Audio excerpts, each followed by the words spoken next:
Arms, ladies and gentlemen. This is Daniel Kennedy from the KML Group and Wealth Dragon Coach. Today, we're going to be doing the Wednesday Dose of Wealth Wisdom. Last 2 weeks was a bit of a debacle because of my editing skills were not up to par. So we're back on now. And immediately, the topic is going to be 5 steps to ensure that you are a success and your net worth increases as opposed to decreases, because some real sort of like key fundamental things that some people don't seem to grasp a lot of the time, and they're really very simple. But people, when I explain them to people, and like when it was explained to me, it was a totally new paradigm and a new way of thinking, and it's serving me really, really well. It takes a long time, admittedly, but the rewards outweigh the initial sacrifices that you need to do, I find. So I'm just sharing this in various groups just to get the message out. And then I shall begin. I tried editing these lives and it just went really wrong. And then I tried to like retrospectively edit it. So I've just put it up on the page, the last week's episode, but it's a shame because we had a great guest, but I messed it up. So it is what it is. Share to your timeline. Right. And then that's us.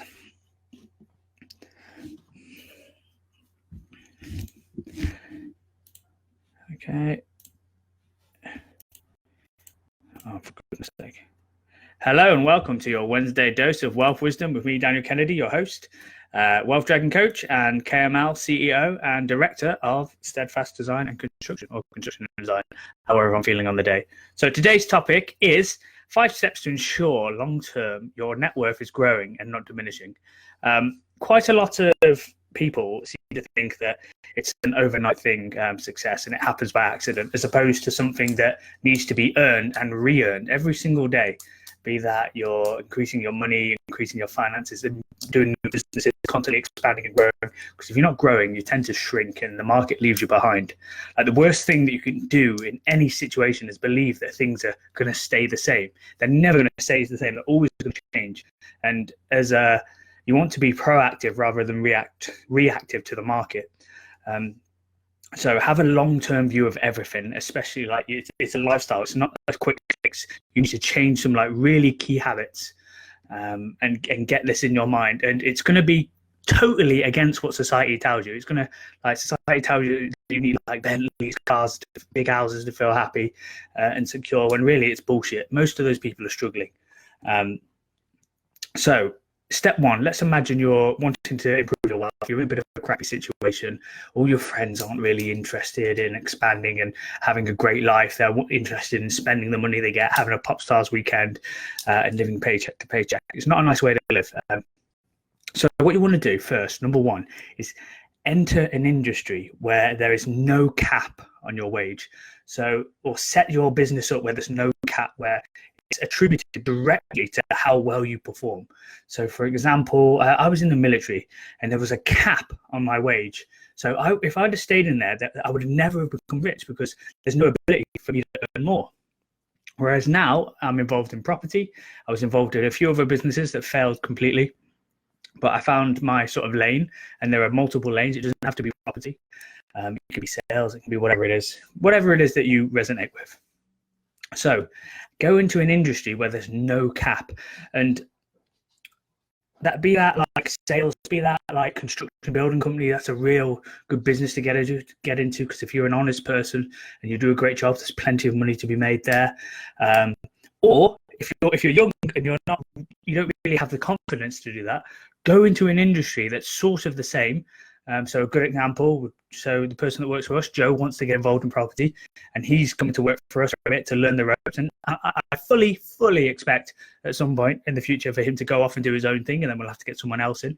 But the rewards of having somebody who's hungry and wants to do their own thing outweigh the initial loss that's going to happen when he goes to do his own thing. So enter an industry, maybe property, maybe trading, maybe stocks and shares, or wherever the case may be, that sort of is in the area, and do your own thing on the side. So that's number one. Enter an industry where there's no cap on the amount of earning, or run your own business. Or if you're starting out, just go to somebody who's sort of like near what you want to do, learn the ropes, and then have a side hustle at the end. Like this 30, 40 hour week, if you want to be wealthy long term, this is bull crap. In the early days, you need to work many hours, because when you're young, your resilience, your ability to take it, your ability to adapt. So if you start working 80 hours a week and 40 hours in your job, 40 hours on your business, you'll adapt and you'll be able to sort of sustain that, as opposed to when you're later on. I think it'd be much harder to change as opposed to young, when you're still sort of learning and adapting. Now, there's two types of money. When you've got yourself in the right industry, or your right business, whatever it is, you need to not spend your money. So you only have a finite amount of time. So step two, finite amount of time. And you need to invest all the money that you exchange your time for. So the money that you exchange your time for is the most important money, because if you look at things as time, for example, that car, £10,000, that cost me 4 months. You're not going to buy it because it's not worth it. 4 months of your time for a bloody car. Time is precious. Will always be the most valuable resource. And what you need to do, you need to buy back your time. And what do I mean by that? So you need to put your money that you exchange your time for into things that make money. So I'll say that again. You need to put your money that you exchange your time for into things that make money, and you keep doing that. So, for example, you earn £1,000 a month. Your outgoing expenses are 500 quid. I want you to put the remaining 500 quid aside and into investments, and keep doing that, even if it's only a FTSE fund that makes a 10 or 8 or 6 or 5% per year, as long as it's growing. And what happens if you keep your expenses really low, and keep investing, as well as you're in an industry where there's no cap on the amount of earning, and then as you get better, you earn more, so you can pour more into your investments. What will happen is the money that your money makes will overtake your expenses, and essentially you're financially free. So if you're still living with mom, dad, or you've got a family, you're going to need more money. So keep investing, and you'll reach this crunch point. It sucks. It's going to take years. You're not going to do it in a year, let me tell you. It's going to take a couple years. For me, it took 4. And that's with loads of capital and loads of experience behind me as well. You reach that tipping point, and then you have the ability to decide to work or be inspired to work, as opposed to forced. And let me tell you, like when you get up in the morning, like when you're resting to renew your reserves, it's much different than resting to avoid your day. Like when you're excited for your life, and you're excited for what you've got planned for the day, it's amazing, man. You'll wake up before the alarm clock even tries to startle you awake. And like your small successes fuel your ambition, and like it gives you extra energy to do more and pursue more successes. So then you've got the choice: keep investing, and so you can expand your income, and essentially you could potentially stop, still keep the standard of living, but because you're earning more in not passive income, but residual income, the money that your money makes, than you are with your expenses, you can keep investing, so your income goes up. And if you just make sure your expenses is below how much you earn per year, that's how the wealthy get wealthy, and the richer get richer and the poorer get poorer. It's about that type of thinking. So you've got two types of money. So let's reiterate. You've got money that you exchange your time for, and you've got money that your money makes. So don't buy luxuries with money you've exchanged your time for. If you want a car, say you've got a £10,000 car, a good goal would be to invest all your funds until you get the initial principal and the £10,000. So you buy luxuries with the money that your money makes. So there's nothing wrong with wanting a fast car. There's nothing wrong with wanting a jet. There's nothing wrong with whatever you want, but as long as you buy it with the right funds. Because if you're exchanging your time in a depreciating asset, you'll then come to like 50, 40, and you have to work so hard because you haven't invested early on, and time is on your side when you're young in terms of investment, because generally most assets go up and above inflation, and it can eat away at the debt, especially in property. So step 1, enter an industry or work in a job where it's kind of like the industry you want to do. That doesn't have a cap on the amount you earn. So have your own business if you can, or if you're starting out, just work for somebody who will essentially teach you the ropes. Step 2, don't buy luxuries with money you exchange your time for. Only buy luxuries with the money that your money makes. And number 3, never borrow to spend. That is like how, when I explain this, we'll go back to the car, £10,000. You haven't got the money. You borrow £10,000 at say 5%. So not only are you betting and spending your future time because you're plowing it into a depreciating asset. So say £10,000 is 4 months of your time. When you borrow to spend, and say it's over 3-4 years, you end up spending maybe 12,000 or 13, 14. So then it becomes 6 months of your time just for a car, when in reality you can get a much cheaper version where it only maybe takes a week of your time, if you look at it as in time rather than money, and then you get the same sort of service. You get something that takes you from A to B, and then you can invest the remaining funds to produce residual income to get to that nice point where you have more money coming in than your expenses. So never borrow to spend, only borrow to invest. Like you've really got to follow this. So when all the guys and the girls are going on holiday, you ain't got no money. Do not borrow money to spend on something that doesn't make you money. Only borrow money on something that makes you money. So like property. Invest in a business, invest in new tools, invest in a new van for your business, perhaps like new marketing, like stuff like that is what I mean.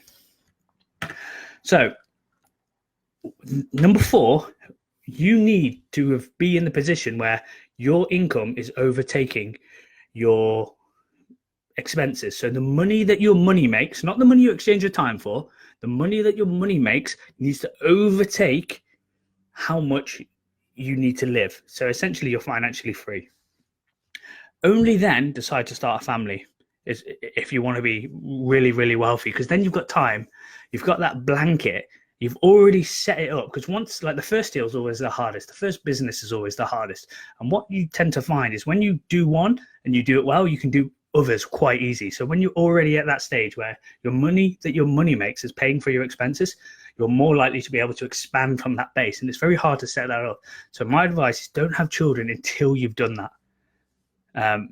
And once you've done it, go ahead. You're secure. You can expand your wealth. You can keep growing your net worth as long as it feeds into each other, and you keep your expenses below the money that your money makes. You're going to have a good life. And 5, now this is the most important for me. Be careful who you hang around with. Be careful who you let in your circle. Be careful of the top 5 people you spend the most time with.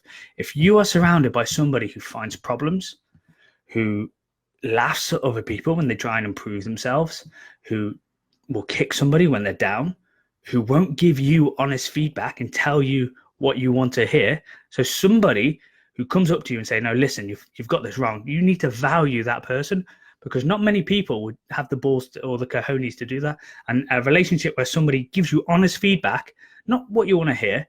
So for example, I can think. So for instance, I suggested something with a construction company that I run, and immediately one of the guys was, no, that's a shit idea. We are not doing that. And that is so valuable when people are willing to give you honest feedback, not sugarcoat it, because it doesn't need to be sugarcoated. We're all adults. But